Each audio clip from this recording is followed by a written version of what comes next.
Join us for a review of the new Golf 8 All-Track. Let's go!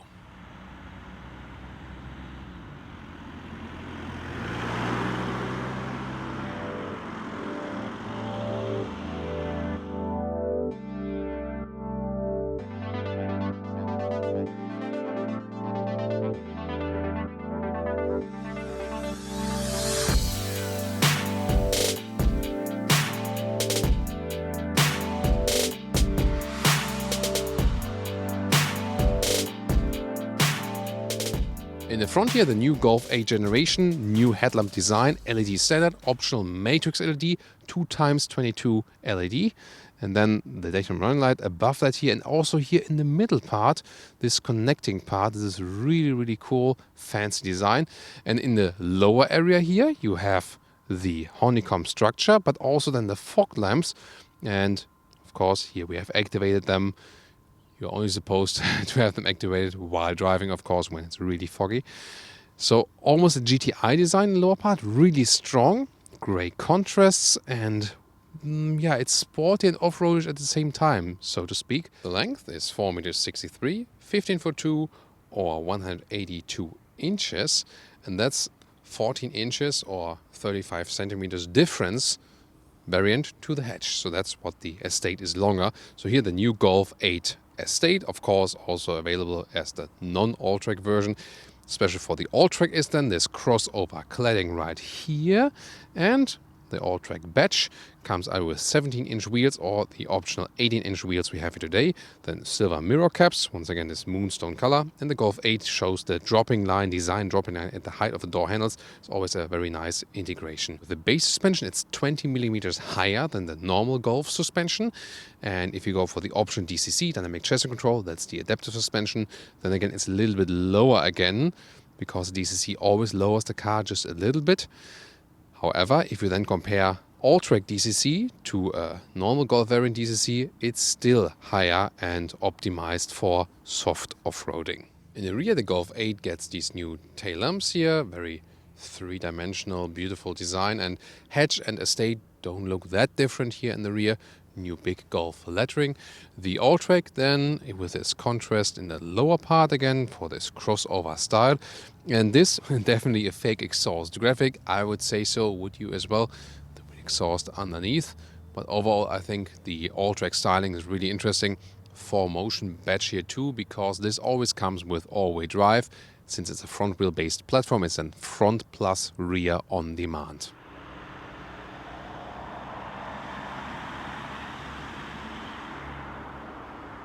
So for the new Golf 8, you get 1 liter, 1.5 and 2 liter turbo petrol engines, and the 2 liter TDI, which we also have here today, special 200 horsepower version for the Golf All-Track exclusively, and all-wheel drive system, as I said, front plus rear on demand. So this should give us decent power. So in Germany it will only come in with the 200 horsepower diesel. Other markets will also receive a petrol engine and also with all-wheel drive for the all-track, presumably 2 liter TSI then.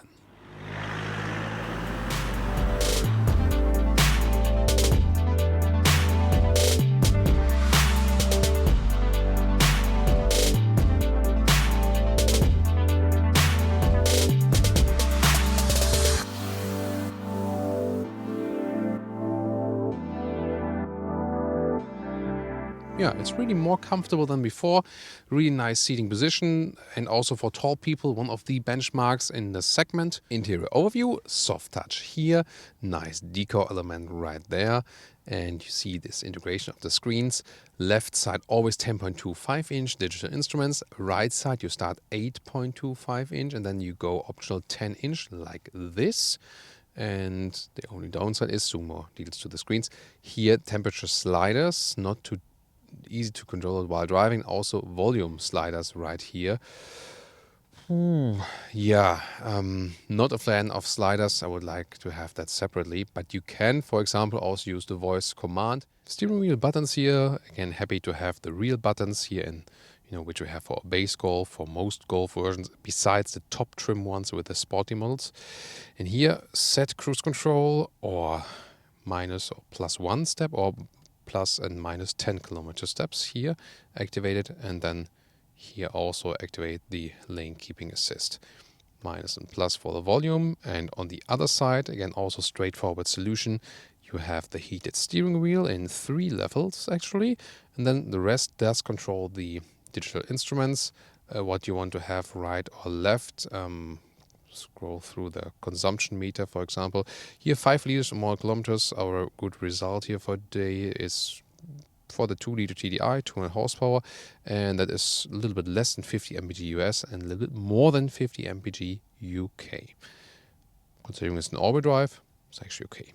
Then view, here for the map, have the map screen all over the place. So taking a look at the GPS itself, this is always appears here for your recent destinations.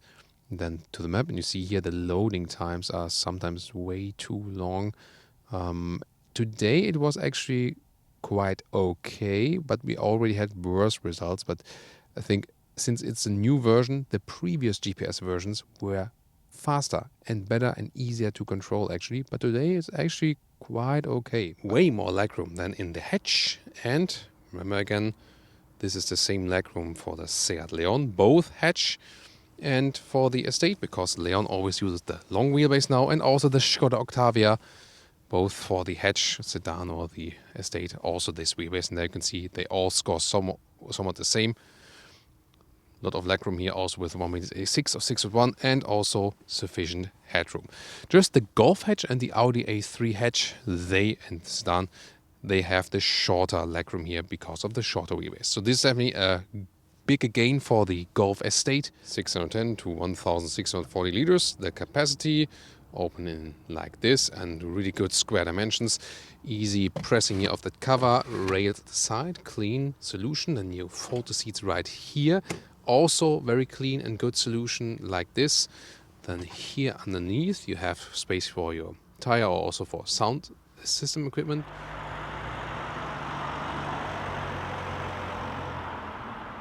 So we do have the DCC here. Still you feel that the car is put a little bit higher. Good steering feeling, so precise input from that steering. Really good no dead zone area. Very progressive, don't have to steer that much. So you feel that it's a little bit less sporty than the normal Golf. So this one being the one with the longer wheelbase, the Estate in comparison to the hatch, and then also the all-track is a little bit higher. So, but still, you know, you have a nice sporty control over the car. Excellent chassis, so all the hardware parts are really excellent with this vehicle. Noise insulation here at 1 kilometers or 62 miles an hour is really good, so decently silent as well, and a good overview. So with this classic Golf building style, can't complain about that. The 2-liter TDI is combined with 200 horsepower here exclusively for the all-track. This is the engine and for Germany primarily, and in some other markets there will also be a petrol engine available here for the all-track. Let's drop back for a second, put in here the sports mode, and we also have sports shifting characteristics, so the gears are turned up higher, and we do some 70 kilometers to 100 now.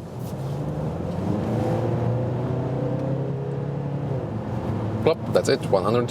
So you see, it takes, you know, a second that the torque from the diesel sets in, but then we're all the way there, and it's really good performance also in, you know, from this TDI engine. Blind spot monitor is inbuilt in the side mirrors, so when that Tiguan here comes closer to us, there we go, there's the blind spot monitor. When I hit in the turning indicator, then it also flashes. So that's also very well done. As for the assistance systems, adaptive cruise control here, easy control, plus or minus, but now again traffic sign recognition, increasing the speed to 100 kilometers. So here, minus and plus, you put 10 kilometer steps, plus or minus, and set and resume. This is then for 1 kilometer steps, and so easy this control with the base steering wheel. Here for the all-track, we can still get that steering wheel here with the buttons, with the rear buttons. Lane keeping assist here, by the way, also keeping me very well in the lane. No problem about that. Of course, you have to keep your hands on the steering wheel all the time. And that after a while, the car is also complaining that I'm not doing that. The seating for the new Golf generation has been improved, more ergonomics, and also a lot of great fabric styles. There are no animal skin seats anymore available for the Golf. That's a huge step for more, animal friendliness and sustainability. So we can only congratulate them on that.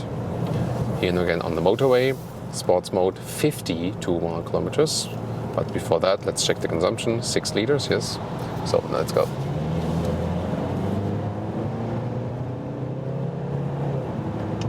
Here we go.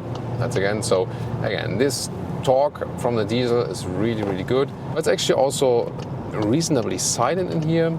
So we don't have any big road noise, not so much engine noise. You don't hear or feel this typical so-called diesel nailing. Hardware-wise, I can just stress again, wow. I mean, the Golf is still one of the benchmark cars here in this segment because so silent, so sovereign on the road. It's a normal compact vehicle, but already gives you a very sophisticated feeling. Driving dynamics is excellent. You have a normal compact car, but you still have a lot of fun.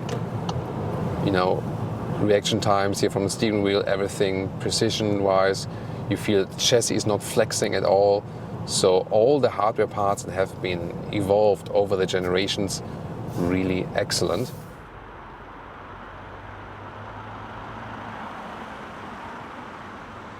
And now to our conclusion for today with the new VW Golf 8 All-Track.